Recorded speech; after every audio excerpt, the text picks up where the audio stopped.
Hi guys, నేనేం చెప్పాలనుకుంటున్నా అంటే వైష్ణవ్ వాళ్ళ ఫ్యామిలీ ఎంత మంచి వాళ్ళు అంటే అసలు చెప్పనికి రాదు. వాళ్ళందరూ ఎంత కలిసికట్టుగా ఉంటారో తెలుసా.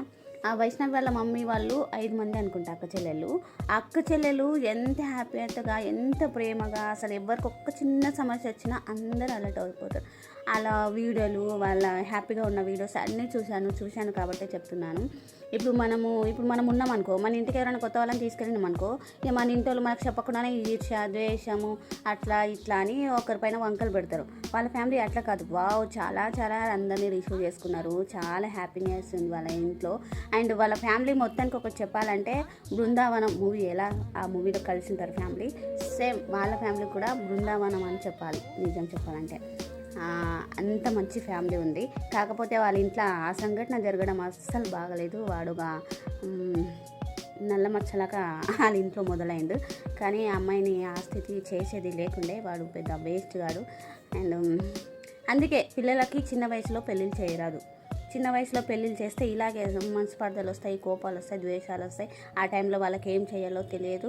ఇలాంటి సంఘటనలు జరుగుతూ ఉంటాయి. అదే ఇంకా కొంచెం ఏజ్ అయిన తర్వాత, అంటే 20 అబోవ్ అయిన తర్వాత పెళ్ళిళ్ళు చేస్తే ఏమవుతుంది అంటే వాళ్ళకు ఒక మెచ్యూర్ వస్తుంది, ఏది రైట్ ఏది రాంగ్ అనేది. ఇప్పుడు ఏమైతే అంటే మొత్తం ఎమోషన్ అండ్ అట్రాక్షన్ మాత్రమే ఉంటుంది చిన్న వయసులో.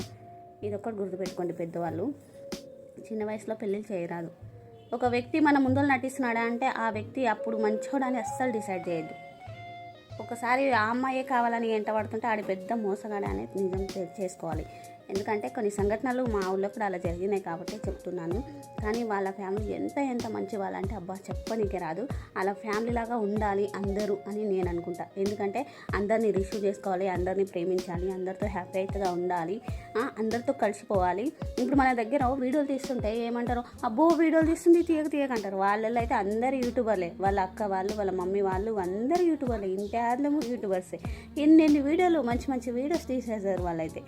అరే వీడియోలు తీయడం పెద్ద తప్పేం కాదు, మంచిదే. ఇప్పుడు కొన్ని వీడియోలలో జ్ఞాపకాలు ఉంటాయి. అంటే ఆ జ్ఞాపకాలు మళ్ళీ నెక్స్ట్ ఉండవుగా. ఆ క్షణము ఉన్న హ్యాపీనెస్ మళ్ళీ నెక్స్ట్ డే ఉండదేమో కదా.